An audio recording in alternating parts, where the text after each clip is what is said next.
नमस्कार, मैं आपके साथ रंजना रावत और आप देख रहे हैं जोहार झारखंड। आखिरकार झारखंड में ट्राइबल एडवाइजरी काउंसिल का गठन हो गया। बाबूलाल मरांडी समेत 15 सदस्य बनाए गए हैं, जबकि विश्वनाथ सिंह सरदार और जमल मुंडा मनोनीत सदस्य होंगे।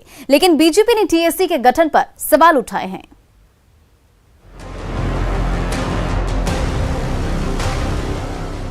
विवादों के बीच झारखंड में ट्राइबल एडवाइजरी काउंसिल यानी टीएसी की घोषणा कर दी गई है। मुख्यमंत्री पदेन अध्यक्ष और विभागीय मंत्री पदेन उपाध्यक्ष होंगे, जबकि स्टीफन मरांडी, नीलकंठ सिंह मुंडा, बाबूलाल मरांडी, बंधु तिर्की, सीता सोरेन, दीपक बिरुआ, चमरा लिंडा, कोचे मुंडा, भूषण तिर्की, सुखराम उरांव, दशरथ गगराई, विकास सिंह मुंडा, नमन विक्सल कोंगाड़ी, राजेश कच्छप और सोना राम किस्कू को सदस्य बनाया गया है। वहीं विश्वनाथ सिंह सरदार और जमल मुंडा मनोनीत सदस्य होंगे। आदिवासी हित में किया गया, यहाँ का मूलवासी का हित में किया गया है, इसलिए कोई कहीं शंका नहीं है।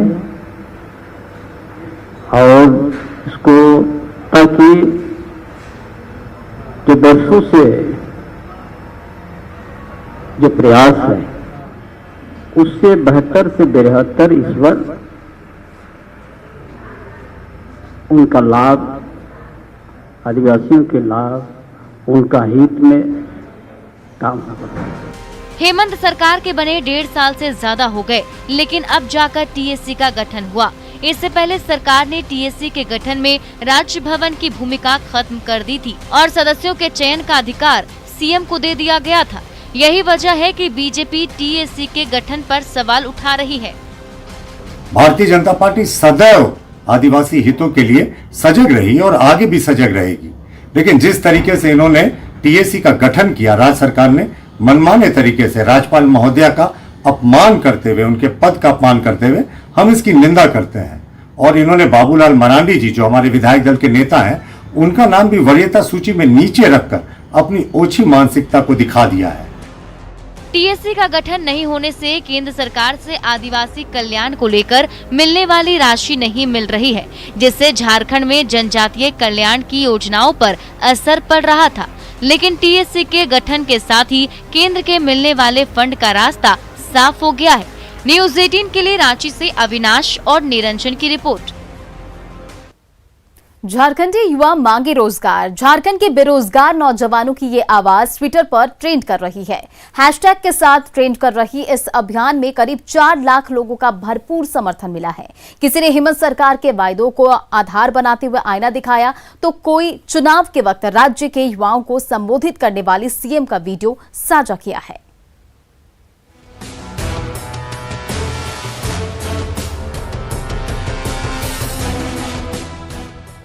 झारखंड की राजनीति में बेरोजगार युवाओं की आवाज बुलंद हो रही है।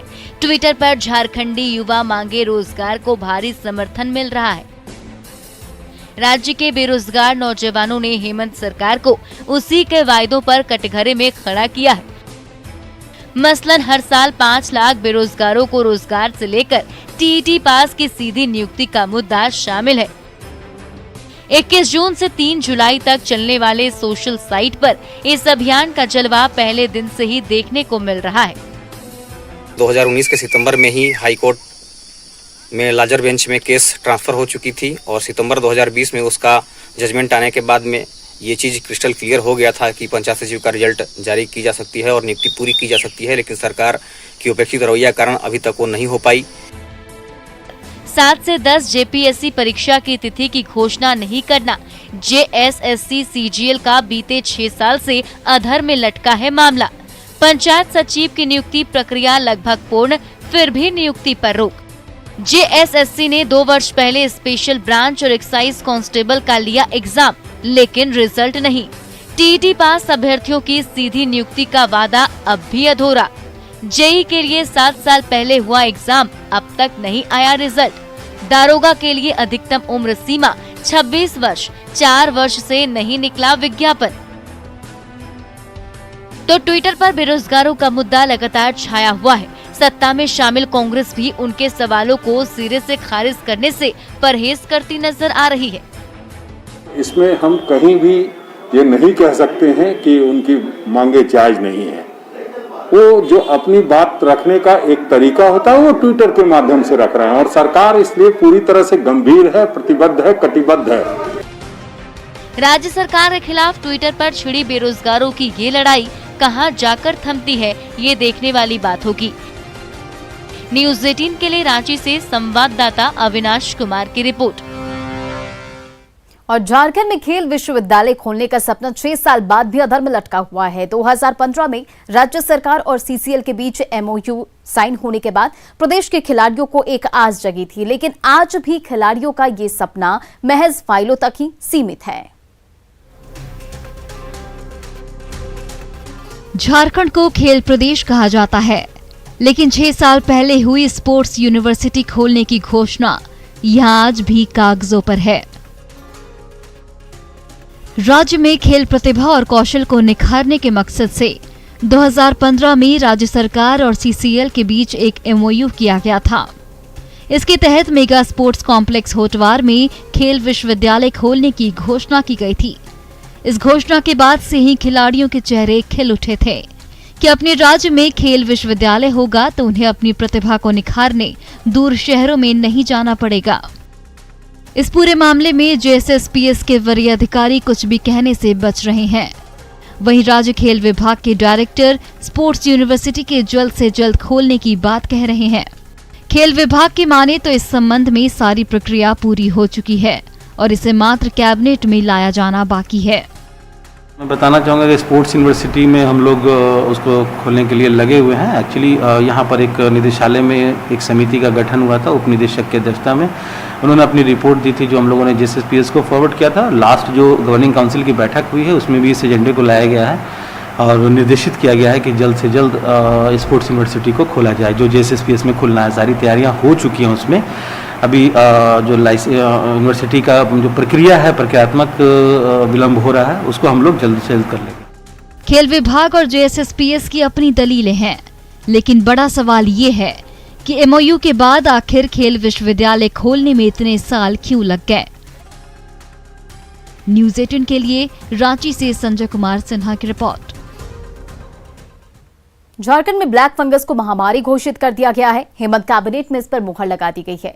इसके साथ ही सरकार ने मई से सितंबर तक रिटायर्ड होने वाले डॉक्टरों की सेवा को मार्च 2022 तक बढ़ा दिया है। कैबिनेट में 15 प्रस्तावों पर मुहर लगी है, जिसमें विश्वविद्यालय में घंटी आधारित शिक्षकों का सेवा विस्तार 30 नवंबर तक, नक्सली हिंसा में शहीद सैप जवानों के आश्रितों को अनुकंपा पर नौकरी देने और राज्य के नगरी मुड़मा में एनटीपीसी ऑफिस के जमीन मुहैया कराने का फैसला शामिल है। सरकार ने एनएचएआई कार्यालय में निर्माण के लिए मुड़मा में जमीन और पूर्वी सिंहभूम में घाटशिला में केंद्रीय विद्यालय के लिए जमीन देने का फैसला लिया है। मई से लेकर के अभी सितंबर तक जो सेवानिवृत्त हो रहे हैं उनका अवधि विस्तार मार्च 22 तक, और अक्टूबर से लेकर के मार्च तक जो सेवानिवृत्त होंगे उनकी जो भी सेवानिवृत्ति की तिथि है उससे 6 माह की, यानी कि सरल शब्दों में म्यूकरमाइकोसिस को महामारी एपिडेमिक घोषित किया गया और उसके लिए जो भी रेगुलेशंस हैं उसको स्वीकृति दी गई। एपिडेमिक घोषित होने पर ब्लैक फंगस म्यूकरमाइकोसिस कोविड-19 के उपचार के क्रम में और उसके बाद जो म्यूकरमाइकोसिस की सूचना मिल रही है इस डिजीज की, उसे एपिडेमिक घोषित करते हुए रेगुलेशंस बनाए गए हैं ताकि ये बीमारी का हम समुचित इलाज कर सकें। इसके लिए हम लोगों ने नोडल हॉस्पिटल के रूप में रिम्स को चिन्हित किया है ताकि हमारे यहाँ के जो भी लोग हैं उसको हम ज़्यादा से ज़्यादा इस बीमारी में जो पैसा लगता है, चाहे सर्जरी का हो, चाहे वो आई का हो, चाहे वो दूसरे तरीके का इलाज हो, हर तरीके के इलाज को हम सरल और सुविधा करके अपने लोगों को देना चाहते हैं। इसलिए हमने नोडल हॉस्पिटल भी बनाया है, साथ में इसको महामारी का दर्जा भी दिया है ताकि जो आईसीएमआर के भविष्य में जो इसको लेकर गाइडलाइन होंगे उसका भी अक्षरशः पालन होगा। इधर रांची नगर निगम में तेल का खेल बदस्तूर जारी है। 2018 में निगम के वाहनों से तेल की चोरी का मामला सामने आया था, जिसके बाद निगम ने वाहनों में जीपीएस लगाने पर सहमति बनी थी, लेकिन सभी वाहनों में जीपीएस नहीं लग पाया था। अब एक बार फिर कड्डू पेट्रोल पंप से शशि कुमार साहू नाम के एक व्यक्ति के पास से डीजल पेट्रोल के 23 कूपन बरामद किए गए हैं। आरोपी इस तेल के कूपन को भंजाने के लिए आया था। फिलहाल इस मामले में 4 आरोपियों से पूछताछ चल रही है। निगम ने इस मामले में एसआईटी गठन भी किया है। नगर निगम के द्वारा जो सरकारी तेल के दोहन हेतु जो कूपन दिए जाते हैं उनको अवैध तरीके से भंजाने की शिकायत की गई है। इस संदर्भ में कोतवाली थाना में एफआईआर दर्ज कर ली गई है। मामला अभी अनुसंधान के अंतर्गत है। अनुसंधान के क्रम में जो भी तथ्य आएंगे उसके अनुसार विधि सम्मत कार्रवाई की जाएगी। सर, कितने लोगों का नाम इसमें 4 आरोपी बनाए गए हैं। हम लोग हर इंडिविजुअल से लेकर हर गाड़ी के ऊपर जीपीएस की मशीनें लगा रहे हैं। उसके लिए भी निविदा बहुत समय से करके रखी हुई थी, उसको भी हम लोगों ने निस्तारित किया है ताकि गाड़ियों का एक्चुअल ट्रैकिंग, जो गाड़ियां आज तक आच्छादित नहीं थी उसको ट्रैक कर सके कि गाड़ी कहाँ जा रही है, और उस मूवमेंट से भी हम लोग उसके माइलेज और तेल का कैलकुलेशन कर सकते हैं। जितना मैन पावर नगर निगम के भीतर है उन सभी को हम लोग एक जियो बैंड दे रहे हैं, जिसमें कि लोकेशन के साथ उनका मूवमेंट हम लोग ट्रैक कर सकते हैं ऑफिशियल ड्यूटी के टाइम में। आजसू पार्टी का स्थापना दिवस पूरे राज्य में संकल्प दिवस के रूप में मनाया गया। इस मौके पर पार्टी प्रमुख सुदेश महतो ने रक्तदान शिविर के साथ वृक्षारोपण कार्यक्रम भी आयोजित किया। सुदेश महतो ने कहा कि रोजगार को लेकर वर्तमान सरकार ने रोजगार वर्ष की घोषणा तो की, लेकिन इसे लेकर अब तक एक विज्ञापन तक जारी नहीं किया गया है। साथ ही उन्होंने हेमंत सरकार पर मुस्लिम और आदिवासी समुदाय को गुमराह करने का भी आरोप लगाया है। समाज के अंदर में इनकी अपीलिंग पावर जो है, हम ये कह सकते हैं कि अगर आपके अपील के बाद भी लोग टर्न अप नहीं हो पा रहे हैं तो समाज के इन वर्गों के बीच में आपकी अपीलिंग जो होनी चाहिए, एक दल के रूप में, एक राजनीतिक कार्यकर्ता, एक गवर्नमेंट के रूप में, वो कहीं ना कहीं फेल है। इधर गिरिडीह में ग्रामीणों ने दुष्कर्म के एक आरोपी की जमकर पिटाई कर दी, जिसका वीडियो सोशल मीडिया पर वायरल हो रहा है। बाद में मौके पर पहुंची पुलिस आरोपी को भीड़ के चंगुल से बचाकर थाने ले गई।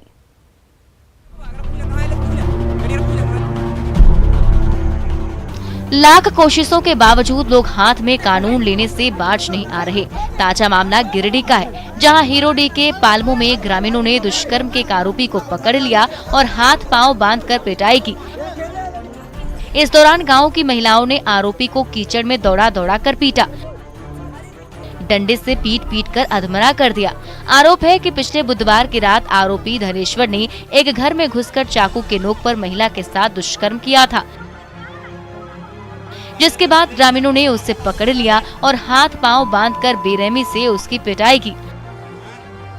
हालांकि सूचना देने पर पुलिस मौके पर पहुंची और युवक को ग्रामीणों के चंगुल से छुड़ाकर जेल भेज दिया। वहीं पिटाई का वीडियो अब तेजी से वायरल हो रहा है। हालांकि न्यूज़ 18 इस वायरल वीडियो की पुष्टि नहीं करता है। खबरों का सिलसिला जारी है, लेकिन यहाँ रुकेंगे एक छोटे से ब्रेक के लिए।